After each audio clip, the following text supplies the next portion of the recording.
Dia das Mães. Todo dia é Dia das Mães. Para todos nós, é sempre uma alegria, mas ao mesmo tempo assim, muita saudade. Na minha mesa, lá na minha casa, no escritório, eu tenho uma foto. Uma foto quando eu devia ter talvez uns 3 aninhos. E não sei se colocaram a foto aqui. Olha lá. Minha mãe, meu irmão Hélio, a Vera, meu pai. Eu puxei muita coisa da minha mãe. Minha mãe tinha assim o cabelo ondulado. Foi o único filho que tem assim o cabelo bem ondulado. E bonita igual ela, né? Agora, aquele ali do meio de caixinha, sabe quem é? Sou eu. Você está achando que é uma menininha, né? Não. Gente.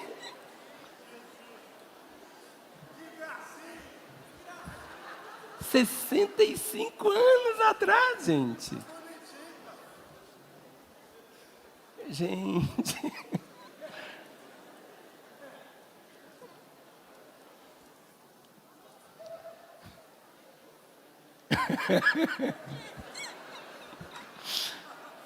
Eu não sei se você tem uma foto assim.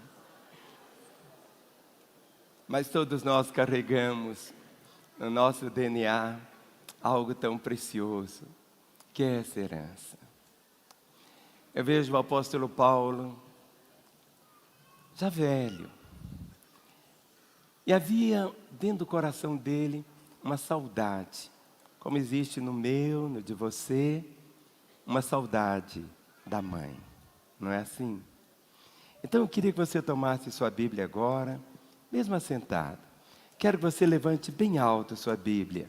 E vamos falar que nós falamos sempre, esta é a minha Bíblia. Eu sou o que ela diz que eu sou. Eu tenho o que ela diz que eu tenho. Eu posso fazer o que ela diz que eu posso fazer. Hoje eu serei tocado pela palavra de Deus. Eu audaciosamente confesso que a minha mente está alerta, meu coração está receptivo, eu estou pronto para receber a incorruptível, a indestrutível, sempre viva semente da palavra de Deus. Eu nunca mais serei o mesmo, nunca, nunca, nunca, no nome de Jesus. Amém. Pai, venha trazer, ó Deus, ao nosso coração. Venha soprar, ó Deus, toda poeira de esquecimento no nosso coração a respeito de honrar a nossa mãe. Que neste dia, Pai, que celebramos e honramos nossas mães, que haja também esse momento tão precioso na vida de cada irmão, para que todos possam viver intensamente o teu sonho aqui na terra. Conceda-me, Deus, sabedoria e graça ao dividir a tua palavra com teus filhos, em nome de Jesus. Amém. Abra as Escrituras em Romanos, capítulo 16, o verso 13. Romanos 16, versículo 13. Paulo era igualzinho a nós. Muitas vezes nós achamos que as pessoas são feitas de um material diferente. Todos nós temos o mesmo material.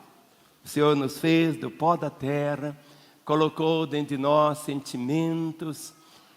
Mas Paulo, já velhinho, ele manda a saudação para Rufo, dizendo: saudai Rufo, eleito no Senhor, e igualmente a sua mãe, que também tem sido mãe para mim. A mãe não é apenas só aquela que gera, é aquela que nunca deixa de ser mãe. Ela não vai gerar mais filhos, mas aquilo que Deus colocou dentro das mulheres, muito mais do que o instinto materno, Deus colocou a própria natureza dele dentro das mulheres. Por isso, elas têm, não é um instinto, elas têm essa característica do próprio Deus. Tão interessante. E Paulo, mandando saudação para Rufo, companheiro de ministério, discípulo dele, e ele diz: eleito do Senhor, igualmente a sua mãe, que tem sido mãe para mim. Eu me lembro, já adulto, casado, com os filhos, tantas vezes, em momentos assim de tantas pressões, momentos de lutas. Alguns imaginam que a vida do pastor é tão gostosinha, tão glamourosa, tão cheia de flores e perfumes. Existem ocasiões quando o inferno se abre. E de uma forma assim tão terrível. Lutas por fora, temores por dentro. Situações avassaladoras. Em um lugar, mesmo tendo a minha querida esposa, eu ia para a casa da minha mãe. Ela morava sozinha. E tinha um sofá, e ela ficava de um lado, eu deitava, colocava minha cabeça nas pernas dela. E era tão diferente. Ela me acariciava, e muitas vezes ali, só aquela presença, como que trazia alívio, trazia alento. E Paulo, ele dizia: olha, Rufo, a sua mãe tem sido mãe para mim. Rufo, a sua mãe tem sido mãe para mim. Alguns imaginam que um homem de Deus como Paulo, um homem que foi arrebatado e foi até o terceiro céu, que viu, que ouviu coisas inefáveis, que não são traduzidas em palavras. Esse homem que mantinha uma comunhão tão grande com o Senhor, esse homem que abriu o peito e disse: sede meus imitadores, como eu sou de Cristo. Mas ele era um homem, e precisava, como todo homem precisa, de uma mãe. Todo homem, todo homem. E Paulo dizia: olha, Rufo, eu quero saudar a você, Rufo, porque você foi eleito no Senhor, igualmente a sua mãe. E ele explica por quê. Porque ela tem sido mãe para mim. A igreja é a família. A igreja não é aquilo que muitas vezes as pessoas imaginam, apenas um ajuntamento de gente, e que quando termina a reunião, cada um vai embora. Nesses últimos tempos, o Espírito Santo tem feito algo tão glorioso, tem levado a nossa igreja a viver de uma forma tão bonita como família. Isso se expressando através das células. Quantas vezes lá no meu gabinete chegam pessoas assim, a vida toda avacalhada. Antes de falar qualquer coisa, a primeira pergunta que eu faço é essa: quem é o líder da sua célula que está cuidando de você? Antes dele falar. Aí eu já vou saber se ele está querendo mesmo alguma coisa, ou se ele não deixa ser cuidado. E eu vejo que aqueles que chegam lá com a vida toda arrebentada, não tem ninguém para cuidar dele, porque ele não deixa ninguém cuidar dele. Não deixa. Na célula, aquele pequeno grupo, onde nós nos reunimos uma vez por semana, e ali nos encontramos, nos abraçamos, nos beijamos, estudamos a palavra assim, cantamos, louvamos, adoramos o Senhor. Mas existe algo tão grande, que é esse compromisso e é esse cuidado. Fale para o seu irmão assim: meu irmão, deixe a igreja cuidar de você. Deixe a igreja cuidar de você. Deixa. Porque muitas vezes as pessoas vêm, nos procuram, depois que o caldo já entornou, depois que as coisas ficaram tão complicadas, tão difíceis, depois. Mas tem esse entendimento. Nossa igreja, nós temos uma visão, um sonho, de entregarmos ao Senhor no dia 31 de dezembro de 2020, 10% da cidade. Hoje nós já somos mais de 76 mil membros. Mas você não é um número, não é uma estatística, você é uma pessoa amada e querida, e que precisa mais do que nunca de uma mãe. E quando eu falo mãe, não é essa mãe que você está imaginando, a mãe, porque a igreja, uma das expressões dela é que ela é a mãe. Quando você lê as Escrituras, você vai conhecendo que existem mães que cumpriram o seu papel. Como existem mães também que bagunçaram a vida de uma forma assim, tão terrível. Quando nós olhamos alguns exemplos de mães, e eu queria começar aqui bem no início, bem no livro de Gênesis. Gênesis capítulo 21, o versículo de número 16.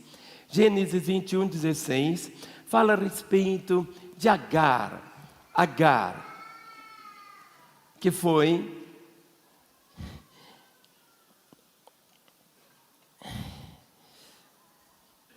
uma mãe que teve um filho. E houve uma confusão muito grande, porque naquela época o homem tinha uma mulher, tinha duas, tinha três. Se uma já é tão difícil, imagine quem tinha 70. Eu fico imaginando Salomão que tinha 1000. Que confusão esse homem devia ter. Por isso que no final da vida ele endoidou tanto. Tudo na vida é como termina, é que conta, não é? Que bagunça que ele teve, não é? É uma só. Mãe, é só uma. E diz aqui o texto, que por causa da briga, um homem que tinha duas mulheres, confusão. Essa mulher aqui, Agar, teve um filho, e ela teve que ser mandada embora, e daqui que surgiu até os árabes, toda essa situação delicada. Diz, afastando-se, foi sentar-se de frente à distância de um tiro de arco, porque dizia, assim não verei morrer o menino. E sentando-se em frente dele, levantou a voz e chorou. Um dos ministérios das mães, e que só as mães sabem fazer, é de chorar diante de Deus. Chorar diante de Deus. Ela nem sempre vai chorar pelo marido. Muitas vezes ela diz, eu quero que aquele desgraçado morra. Ou seja, de me sair fora. Mas assim, com o filho, ela nunca ora desse jeito. E nunca vai falar. Nunca. Porque é algo dela. E diz que nesse momento ela diz, eu não verei morrer um menino. Ali na sequidão no deserto. Sentando-se em frente dele, levantou a voz e chorou. E no verso 17 diz, Deus, porém, ouviu a voz do menino, e o anjo de Deus chamou do céu Agar e lhe disse, que tens, Agar? Não temas, porque Deus ouviu a voz do menino, daí onde está. Não é que Deus ouviu a voz do menino naquele momento, porque não era o menino que estava gritando, porque ele era pequeno. Era o clamor dela. Quando a mãe ora por um filho, Deus não está ouvindo simplesmente a oração da mãe. Deus está ouvindo a oração da mãe em favor do filho. E Deus está respondendo a oração da mãe na necessidade específica do filho. Ninguém ora mais por outra pessoa do que uma mãe orando pelo filho.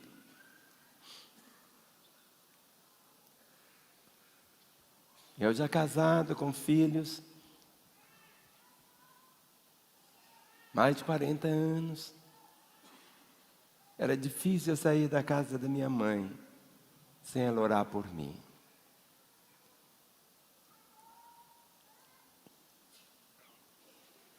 A mãe ora. A vida dela é essa vida, sim. Mas algo que muitas vezes as mães têm tanta dificuldade é de liberar seus filhos. Os filhos não são das mães, são de Deus. Nós não somos donos de nada. Nós somos apenas só mordomos. Nada mais do que mordomos. Mordomo é aquele que toma conta para o outro. Quando nós olhamos para a vida de Moisés, que foi aquela pessoa assim tão preciosa, em Êxodo capítulo 2, o versículo de número 3, Êxodo capítulo 2, o versículo de número 3, quando o faraó deu uma ordem para que todas as crianças fossem mortas, e ele queria bagunçar, acabar, queria estabelecer que o povo judeu não poderia crescer mais no Egito. E diz assim, Êxodo capítulo 2, vamos começar pelo verso 1. Foi-se um homem da casa de Levi, casou com uma descendente de Levi, e a mulher concebeu e deu à luz um filho, vindo que era formoso. Eu nunca vi uma mãe falar que o filho é feio. Gente, nunca. Não precisava ter colocado esse adjetivo aqui, porque todo filho é formoso. Formoso. Olha aí no boletim para você ver. Aqui. A carinha da Ana Paula, gente. Ela devia ter aqui, talvez uns 5 meses, por aí. 5 meses.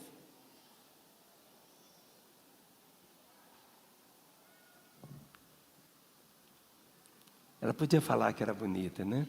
Mas, quando eu leio isso aqui, vendo que era formoso, escondeu por 3 meses. Ele podia ser feio, narigudo, podia ser zarolho, não importa.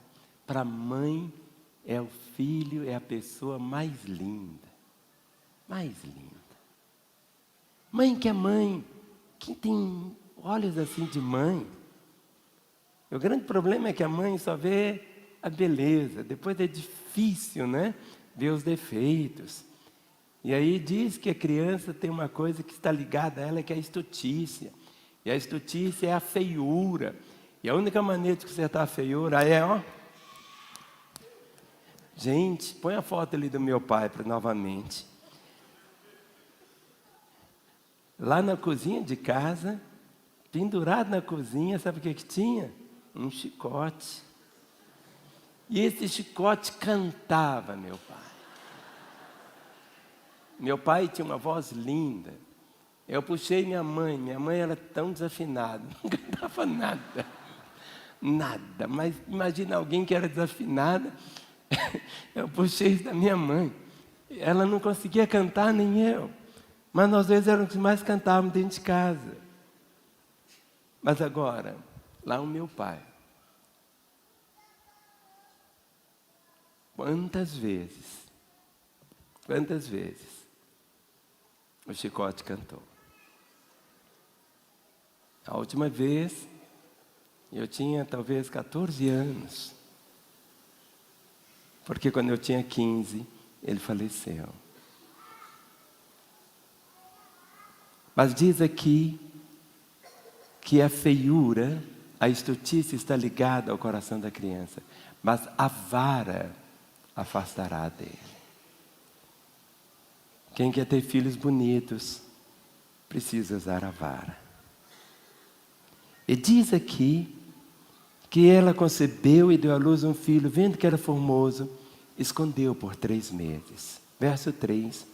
Não podendo, porém, escondê-lo por mais tempo, tomou um cesto de junco, calafetou com betume e pinche, e pondo nele o menino, largou-o no carriçal, à beira do rio.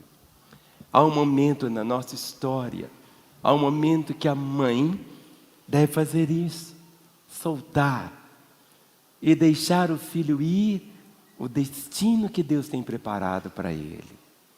Muitas vezes mães perdem os seus filhos, porque ela quer proteger tanto, mas ela quer proteger tanto, E o que acontece? Essa superproteção acaba matando. Naquela época, todas as crianças estavam sendo mortas. Mas o que ela fez? Ela liberou. Ela liberou na vontade de Deus, dizendo: Deus, o Senhor é maior do que eu. O Senhor tem os seus caminhos, eu não tenho, eu não conheço. Mas eu quero fazer a tua vontade. Muitos querem liberar os seus filhos apenas quando eles forem já maiores de idade. Entregue para Deus desde quando ele nasce. Quando nós apresentamos as crianças aqui à frente, não é para mostrar para a igreja o seu filhinho tão bonito. É um ato profético que você faz, declarando: Senhor, meu filho é teu. Eu entrego meus filhos em tuas mãos, Senhor. Cada um deles em tuas mãos. Como que muitos pais e muitas mães têm dificuldade de liberar os seus filhos. E fazem dele, colocam assim aquele fizinho igual um bonequinho de marionete e fica fazendo assim. Quando soltam no amor do Senhor, quando trazem princípios dessa verdade, e você conhece o homem que foi Moisés, porque teve a mãe que pôde liberá-lo. E quando soltamos, Deus intervém. 1 Samuel capítulo 2, todo homem gloriosamente usado por Deus, teve uma mãe, não apenas que liberava, não apenas que disciplinava, mas uma mãe que via em seus filhos uma resposta de Deus. Um filho, ninguém nasce por acidente. Enquanto você não entender isso, ninguém nasce por acidente. Não foi a pílula que falhou, nada disso. Porque o Salmo 139 diz que no livro do Senhor foram escritos nossos dias, quando nem um deles havia. Pode parecer estranho isto até dentro do seu coração. Como? Alguém que nasceu, que foi um fruto do estupro? Como? Eu não sei. Mas eu sei que Deus continua sendo Deus. Deus nunca tem surpresas. No livro dele tudo foi escrito. E quando nós temos esse nível de entendimento, as coisas passam a ter um colorido diferente da nossa história. Samuel, o próprio nome dele diz: ouvido por Deus. Ouvido. E Deus gosta de fazer sempre isso. Ele mexe, porque o natural é natural, é natural. Mas quando a mulher é estéril e vê um filho, muitas vezes aquela criança passa a ser o tudo da casa. Quando você lê aqui 1 Samuel 2,19, a palavra diz assim: Ana não podia ter filhos. Levantaram-se de madrugada e adoraram perante o Senhor, e voltaram e chegaram à sua casa a Ramá. Eucana coabitou com Ana, sua mulher, e lembrando-se dela o Senhor, ela concebeu, e passado o devido tempo teve um filho, a quem chamou Samuel, pois dizia: do Senhor o pedi. Do Senhor o pedi. É tão diferente quando um filho é pedido, é suplicado. Alguns dizem assim: aconteceu. Mas nunca é para acontecer. Não é uma surpresa. Pode ser surpresa para as pessoas, mas não é surpresa no coração de Deus. E nesse dia das mães, é esse dia assim, tão carinhoso. Mas é um dia que nós temos que aprender tanto. Existem coisas que acontecem. A palavra diz, o primeiro mandamento com promessa, lá dos 10 mandamentos diz: honra teu pai e tua mãe. Honra teu pai e tua mãe. Para quê? Para que você prospere durante os dias da sua vida. E há uma promessa lá no Salmo 28. E verás os filhos de teus filhos. Os filhos de teus filhos. Hoje, eu vejo meus filhos, mas eu vejo atrás deles agora os netos. E se Deus me conceder a graça de continuar vivo, eu vou ter a graça de ver os filhos dos meus filhos. Então, quando nasce uma criança, não é apenas ela. Através dela, vem uma geração. Agora, no meio do caminho, pode existir situações que não foi nem a mãe nem o pai que procuraram. Circunstâncias políticas, de guerras, de confusões, de situações, de maldições, e que acompanham. Quando eu leio aqui em 2 Samuel, capítulo 21, 2 Samuel, capítulo 21, o versículo de número 9 e 10. 2 Samuel, capítulo 21, os versos 9 e 10.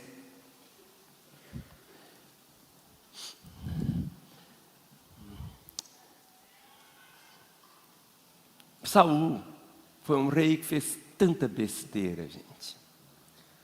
Teve um homem assim que foi Saul. Saul era um homem bonito, altão. E assim, no meio de Israel, era o moço mais bonito, mais alto, mais assim. Mas foi o primeiro rei, mas ele fez tanta coisa errada. Ele quebrou tantos princípios e machucou tanta gente. E que estragou a vida de muita gente, mas muita mesmo. Porque quando o povo de Israel saiu do Egito, quando já estava entrando na terra da promessa, depois de 40 anos, e a ordem do Senhor foi essa, que era para eles entrarem, mas eles tinham que ter acabado com todos os inimigos que estavam ali na terra, e foi confusão, fizeram isso. Mas tinha um grupo chamado Gibeonitas, que eles fizeram algo, uma trapaça. Eles chegaram então lá para Josué, e eles moravam na terra, e tinham que ter sido dizimados. Mas eles vieram assim com a roupa toda rasgada, o sapato todo furado, o pão todo emborrado, ou seja, as coisas azedas, e falaram assim: olha, nós saímos de longe, andamos, e chegamos aqui, mas queremos fazer um pacto com vocês, para vocês nunca nos matarem, nos protegerem. E o povo de Josué fez esse pacto com eles.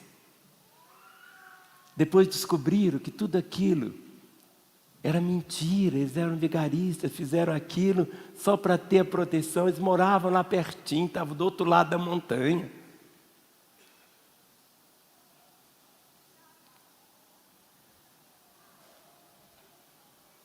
Mas ele estava ali como líder do povo de Deus. E tinha que honrar aquele pacto. Os anos passaram. Anos e anos e anos e anos e anos passaram. Passaram. O povo estava habitando na terra. E agora, quando diz o texto aqui, nos dias de Davi, olha o verso 1. 2 Samuel, verso 21, verso 1. Houve em dias de Davi uma fome de 3 anos consecutivos. Davi consultou o Senhor e lhe disse, e o Senhor lhe disse: a culpa de sangue sobre Saul e sobre a sua casa, porque Saul matou os gibeonitas.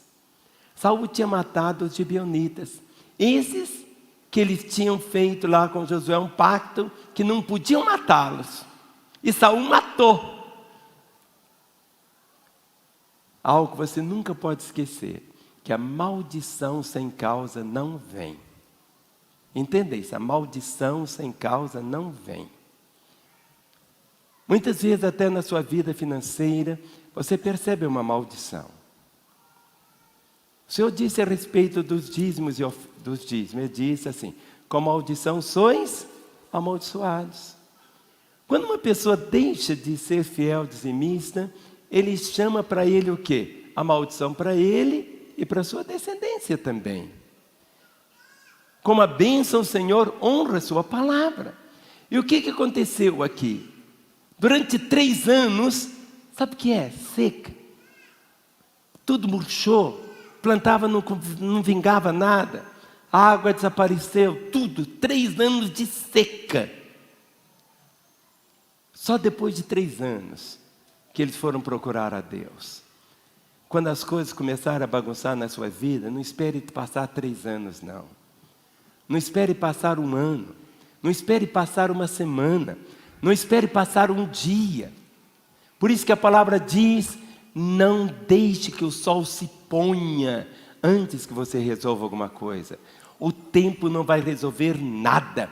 O que resolve é uma atitude. O que resolve é arrependimento. O que resolve é arrependimento. Quantas vezes as pessoas dizem assim num casamento, me procuram e dizem: pastor, eu vou dar um tempo. Eu vou dar um tempo para o meu marido. Eu vou dar um tempo para a minha esposa. Eu vou dar um tempo. O tempo não resolve nada. O que resolve é a atitude. Depois de 3 anos de seca, de miséria, de mortes,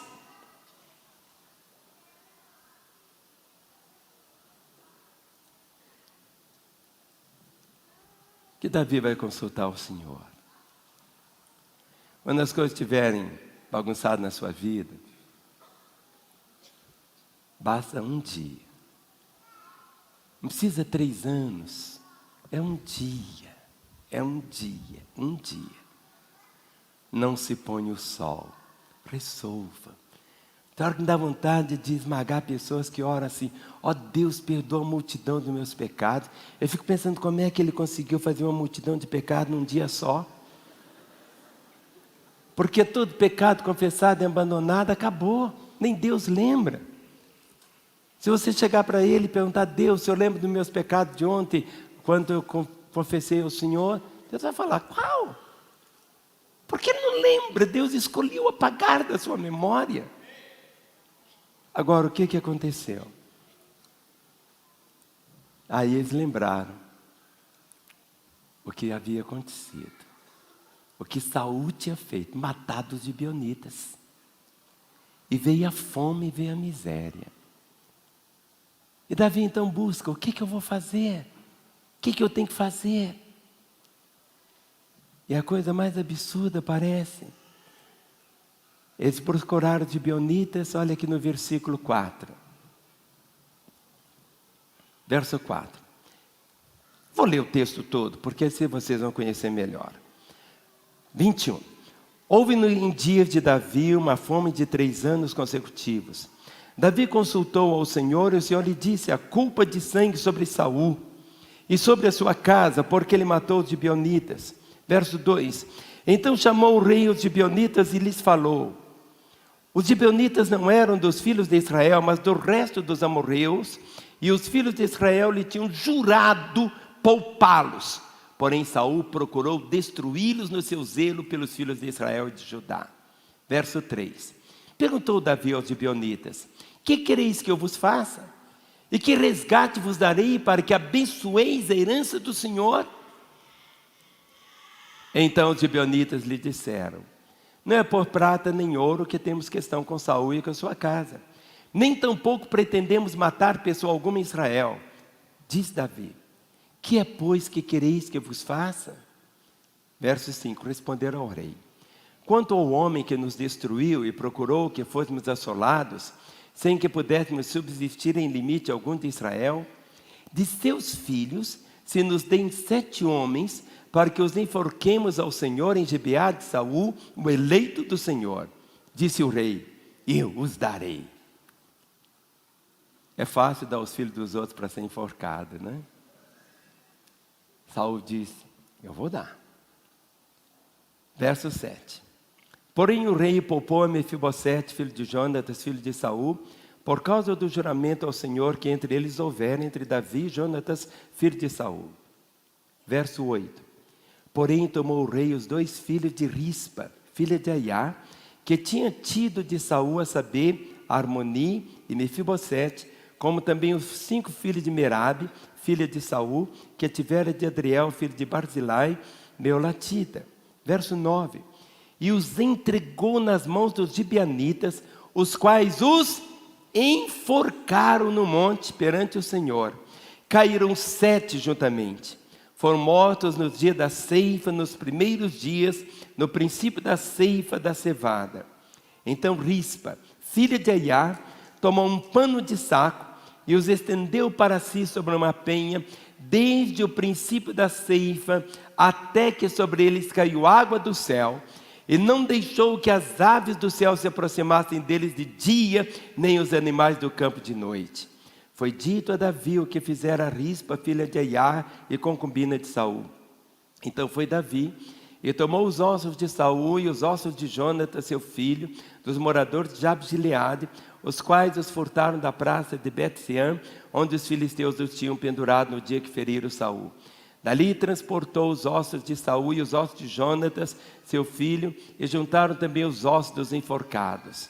Enterraram os ossos de Saul e de Jonatas, seu filho, na terra de Benjamim, em Zela, na sepultura de Quis, seu pai. Fizeram tudo isto que o rei ordenara. Depois disto, Deus se tornou favorável para com a terra. O exemplo desta mãe. Os filhos foram enforcados e ficaram sepultos. Mas aquela mãe não foi embora. Diz o texto que ela ficou ali, dia e noite. Dia e noite. Espantando os urubus. E durou isso 6 meses. E ela ficou ali dia e noite. Dia e noite. Dia e noite. E essa notícia se espalhou. E logo depois você conhece o resto da história. Mas aquela mãe ficou ali. Os filhos mortos, mas ela não deixava que as feras do campo se aproximassem. E espantava também as aves de rapina. Hoje, dentro de um contexto, trazendo isso para o nosso dia a dia. Quantas vezes filhos estão longe do Senhor? E a mãe simplesmente diz, não, vamos deixar do jeito que está, pode ficar assim mesmo. As mães segundo o coração de Deus. Essa mãe que chora dia e noite, enquanto ela não tiver a graça de ver o filho salvo. O que adianta o moço ganhar o mundo inteiro se vier a perder sua alma? O que adianta alguém ganhar o mundo inteiro, como Jesus disse? O que adianta se ele vier a se perder? O que adianta uma mãe ter um filho que ganhou o prêmio Nobel, mas que não ganhou a coroa da justiça, a salvação? Essa mãe é aquela mãe que chora, é aquela mãe que está ali, dia e noite, espantando, através das orações.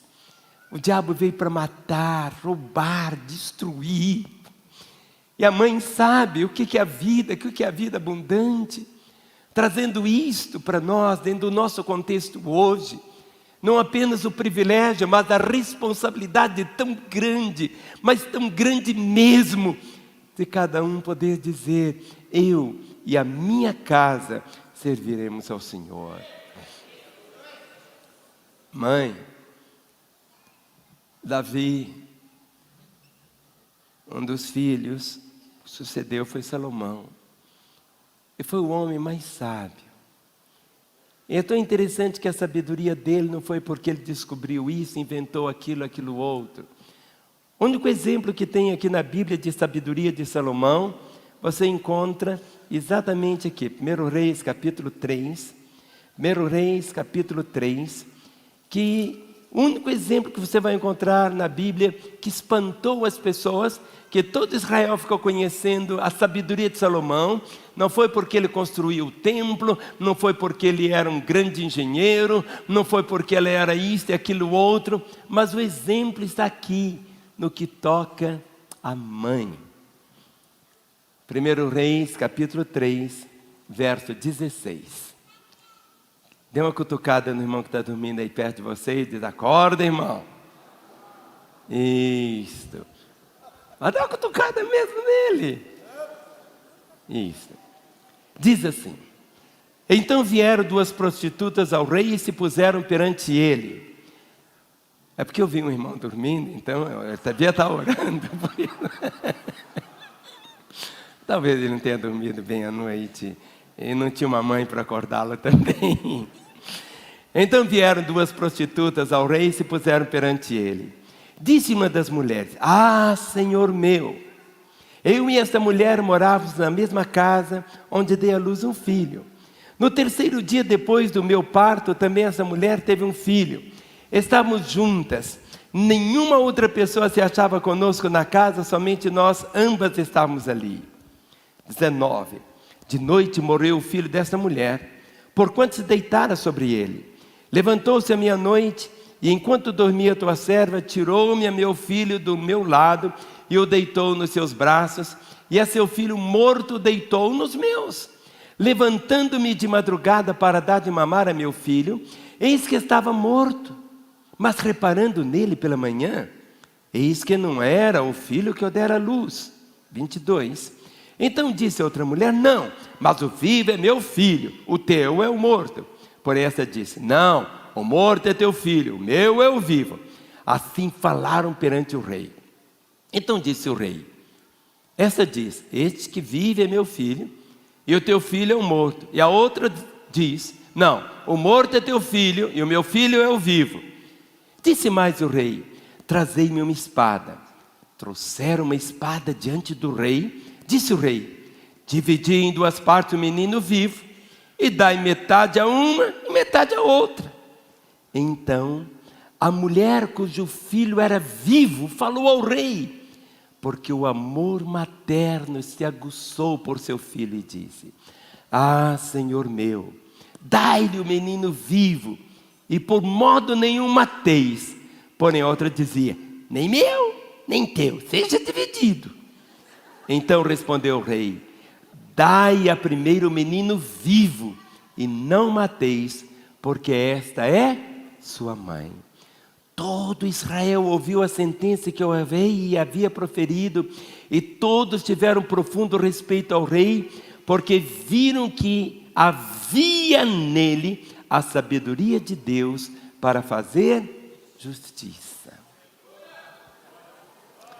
A mãe é esta. A outra dizia: nem meu, nem seu. Pode matar. Mas a mãe verdadeira disse: não. É fácil hoje, e algo que nós nunca podemos fazer, é transferir o privilégio de mãe para outras pessoas. A mãe que é mãe é aquela que fica ali. É verdade que dentro do contexto que vivemos hoje, existem tantas situações, tantas pressões, mas aguça dentro do coração da mãe. Quantas mães optam, muitas vezes, por uma situação assim, até delicada. Tem um emprego muito bom, mas trabalha de manhã, de tarde, a noite inteira, 7 dias por semana, 30 dias por mês, e tem um salário 4 vezes maior do que o do marido, mas chega um momento que ela diz: não, eu quero filho. Eu quero. Porque não adianta ter uma casa tão linda e não ter uma família linda.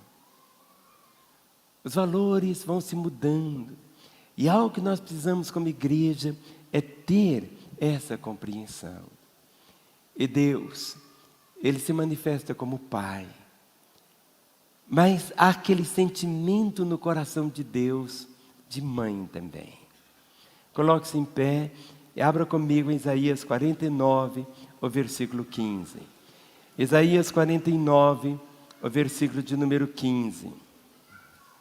A palavra do Senhor traz ao nosso coração essa compreensão. Isaías 49, versículo 15. O Senhor traz esse paralelo do amor da mãe, dizendo: acaso pode uma mulher esquecer-se do filho que ainda mama, de sorte que não se compadeça do filho do seu ventre, mas ainda que esta viesse a se esquecer dele, eu todavia não me esquecerei de ti. Eu lembro do carinho da minha mãe.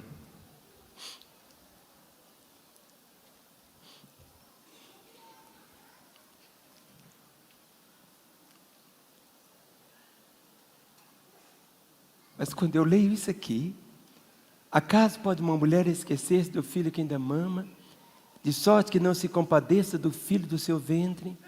Mas ainda que esta viesse a se esquecer dele, eu todavia não me esquecerei de ti.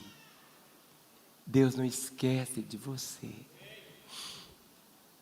A preocupação, a ansiedade que hoje consome o coração das pessoas é essa falta de compreensão que Deus não se esquece de nós.